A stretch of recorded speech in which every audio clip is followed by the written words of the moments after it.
السلام علیکم ورحمۃ اللہ وبرکاتہ۔ میں ہوں محمد زبیر احمد بھٹی۔ آج ہم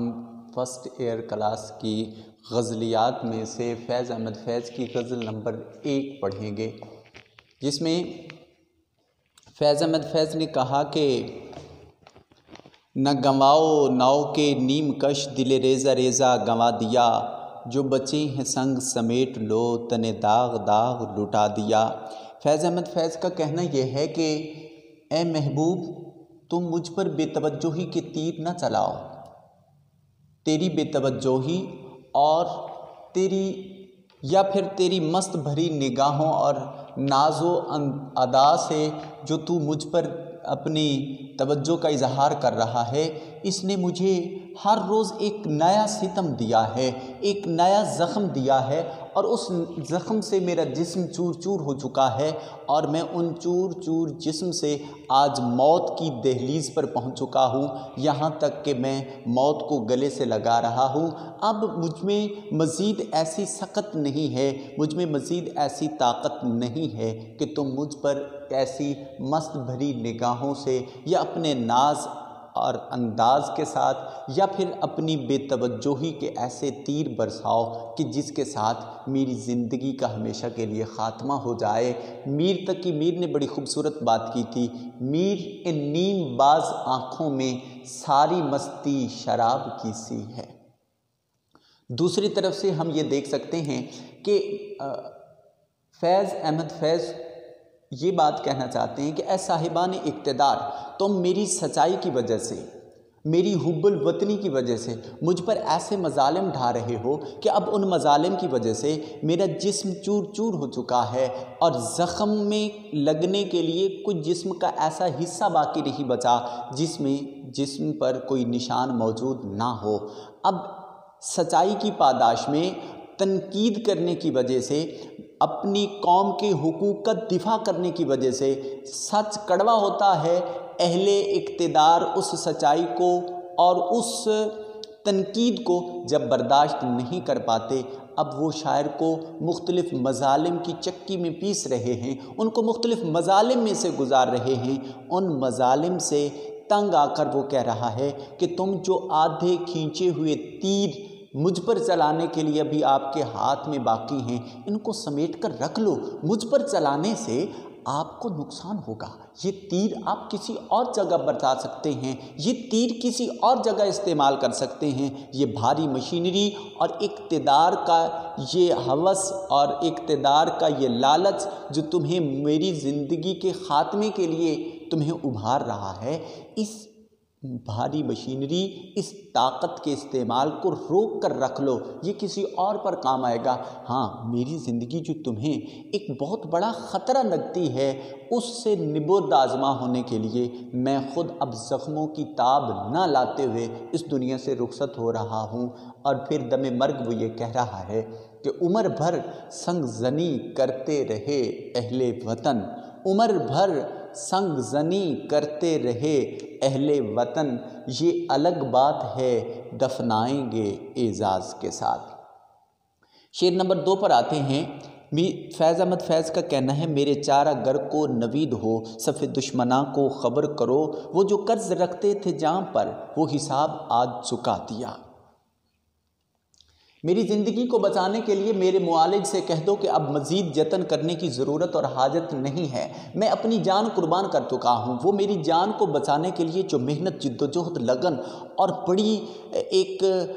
کوشش سے میری زندگی کو بچانے کے لیے جد و جہد کر رہا تھا، اب اس کو مزید جتن کرنے کی ضرورت درپیش نہیں آئے گی، اس لیے کہ اب میں نے اپنی جان قربان کر دی ہے۔ یا پھر وہ یہ کہنا چاہ رہا ہے کہ میرے دشمن جو ہیں ان کو یہ خوشخبری سنا دو کہ تم میرے خاتمے کے لیے جو صف آرائی طریقے سے کھڑے تھے، صف باندھے میری زندگی کے خاتمے کے درپے تھے، مجھے ختم کرنا چاہتے تھے، اب تم کو خوشخبری ہو کہ تم نے اپنا وہ ہدف مکمل کر لیا ہے، تمہاری منزل مقصود نے تمہارے قدموں کو چوم لیا ہے، تم اپنے اس ظلم و ستم کی چکی چلانے میں کامیاب ہو چکے ہو، اور میں اپنی جان نچھاور کرنے میں کامیاب ہو چکا ہوں۔ اور پھر جان تو دے دی ہے، مگر میں یہ اعزاز کے ساتھ بات کر سکتا ہوں کہ اے میرے محبوب، میں نے جو ابتدائے محبت میں تم سے وعدہ کیا تھا نا کہ میں ایک پل بھی تمہارے بغیر زندہ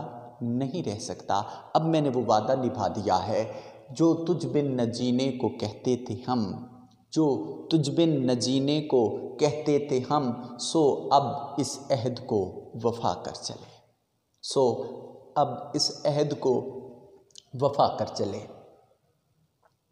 اب اگر محبوب ہمارے ساتھ نہیں ہے تو پھر ہمیں اس زندگی کو رکھنے کے لیے اور اس زندگی کے ساتھ زندہ رہنے کے لیے بھی ہمیں کوئی ضرورت نہیں ہے۔ بقول شاعر، بدلہ وفا کا دیں گے بڑی سادگی سے ہم، بدلہ وفا کا دیں گے بڑی سادگی سے ہم، تم ہم سے روٹھ جاؤ اور زندگی سے ہم، تم ہم سے روٹھ جاؤ اور زندگی سے ہم۔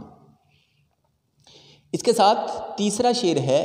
فیض احمد فیض کہتے ہیں، کرو کج زبیں پہ سرے کفن، میرے قاتلوں کو گما نہ ہو کہ غرور عشق کا بانک پن پس مرگ ہم نے بھلا دیا۔ مرتے وقت شاعر اپنے لواحقین کو اپنی موت کے بعد اپنے زندہ رہنے والے خاندان میں سے ان کو یہ وصیت کرتے ہوئے جا رہے ہیں، اور شاعر کی وصیت یہ ہے کہ جب میں مر جاؤں، مرنے کے بعد میرے ماتھے سے میرا کفن کا ایک کونا قدرے ٹیڑھا کر کے رکھیے گا۔ پوچھنے پر، سوال کرنے پر، دریافت کرنے پر یہ معلوم ہوا اور وجہ یہ بتائی جا رہی ہے، کہا کہ جب میرے قتل کرنے والے میری میت پر آئیں گے، میری لاش پر آئیں گے، تو اس وقت بھی میرے ماتھے سے میری محبت کا غرور عیاں ہوگا۔ چہرہ اندرونی حالات کا آئینہ دار ہوتا ہے، تو شاعر کو اپنی محبت پر اس قدر ان کو اپنی محبت پر ایک ناز حاصل ہے، وہ یہ کہتے ہیں کہ میرے مرنے کے بعد بھی میرے وہ عشق اور میری محبت کا اثر وہ میرے ماتھے سے اور میری پیشانی سے اسی طرح عیاں ہوتا دکھائی دے گا۔ گویا شاعر کو اپنی محبت پر اور اپنے عشق پر اس قدر غرور حاصل ہے، وہ یہ کہتے ہیں کہ مرنے کے بعد بھی موت جیسی سخت ترین چیز بھی محبت کے جذبات کا خاتمہ نہیں کر پائے گی۔ یہ محبت اور یہ عشق اس کا کس کے ساتھ تھا؟ کیا اس کے اپنے محبوب کے ساتھ تھا، یا اس کا محبوب مجازی ہے، اس کا محبوب اس کی قوم ہے، اس کا محبوب اس کا محبوب اس کی قوم ہے، اس کا محبوب اس کی جو ہے وہ ریاست ہے، اس کی قوم ہے، اور اس کا وہ محبوب اس کا مذہب بھی ہو سکتا ہے۔ لہٰذا وہ یہ کہنا چاہتا ہے کہ جو شخص اپنے ملک، اپنی قوم اور اپنی مذہب کی خاطر اپنی جان نچھاور کرتا ہے، اپنی جان آفری کے سپرد کرتا ہے، اس کی وہ قوم کی محبت، اس کے وطن کی محبت، اس کے اسلام کی محبت، اس کے مذہب کی محبت اس کے دل سے اس کی موت تک نہیں مٹا سکتی، اور وہ ہمیشہ کے لیے مر کر بھی زندہ رہ سکتا ہے۔ اس لیے وہ کہتا ہے، غرور گل بدن قائم رہے گا، یہ اپنا بانک پن قائم رہے گا۔ موت بھی اس محبت بھرے جذبات کو ختم نہیں کر سکتی۔ چوتھا شعر ہے، فیض احمد فیض کہتے ہیں،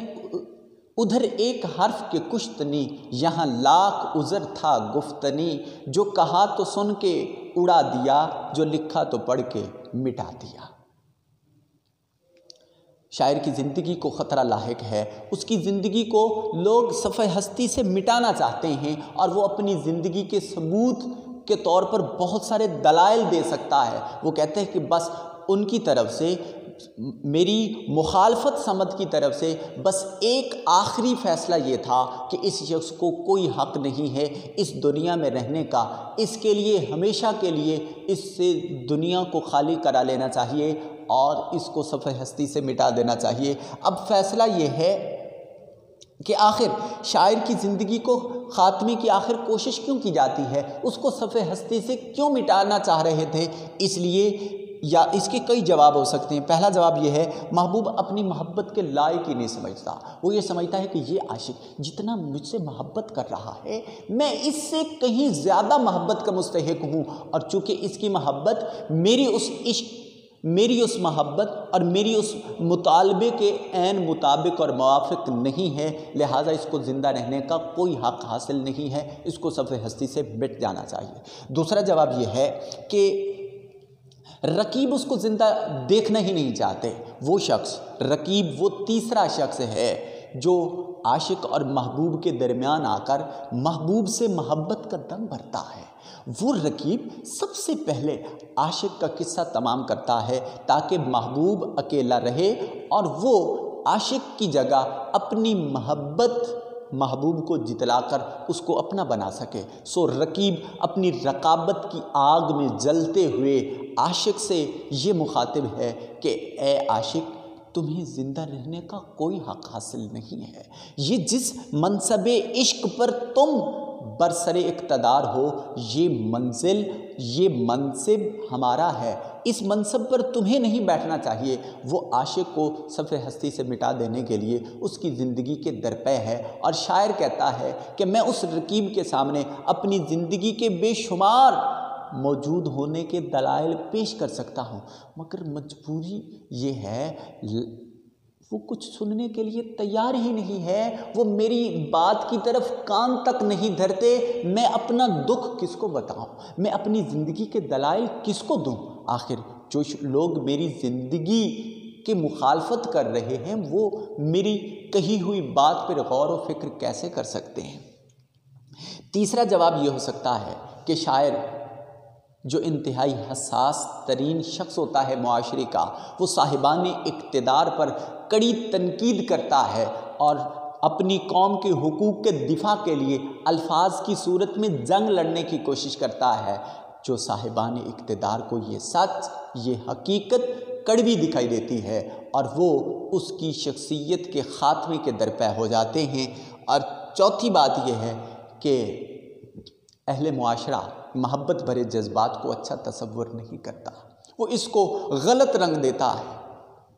جبکہ شاعر اپنی ساری زندگی میں محبت کا درس دیتا رہتا ہے۔ اب اس درس و تدریس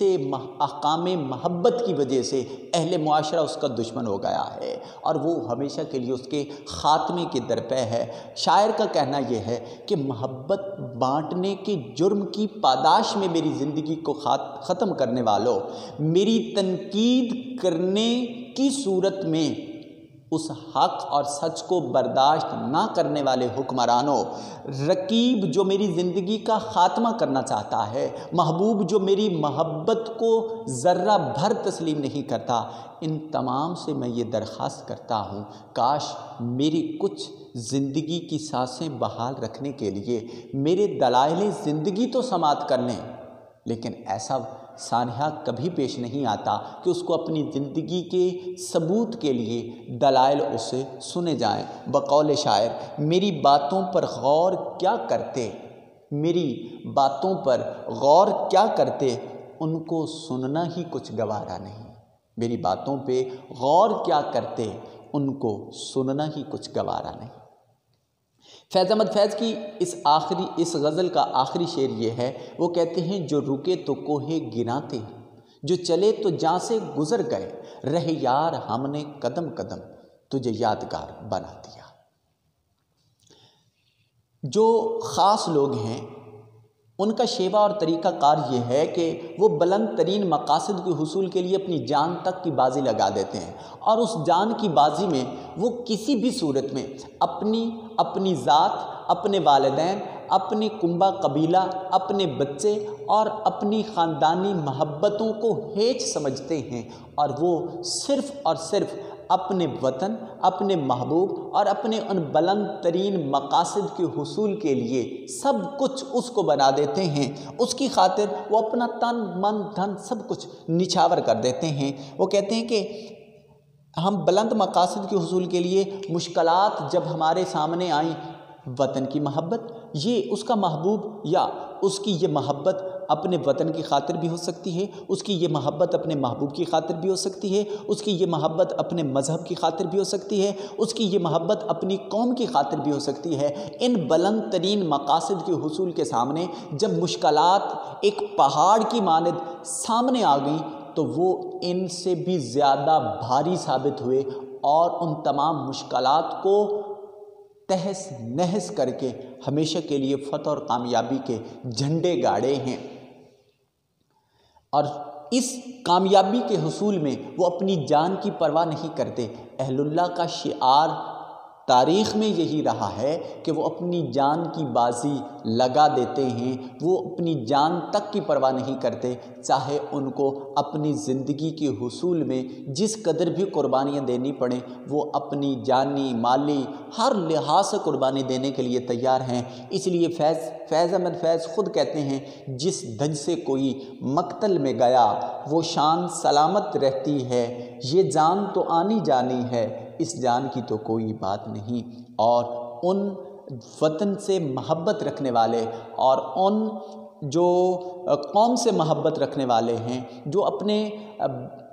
اپنے ذاتی مفاد کو اپنے قومی اور ملکی اور بین الاقوامی مفاد کو ترجیح دینے والے ہیں، ان کا ایک ہی نعرہ ہوتا ہے، خون دل دے کے نکھاریں گے رخ برگ گلاب، خون دل دے کے نکھاریں گے رخ برگ گلاب، ہم نے گلشن کے تحفظ کی قسم کھائی ہے، ہم نے گلشن کے تحفظ کی قسم کھائی ہے۔ والسلام علیکم ورحمۃ اللہ وبرکاتہ۔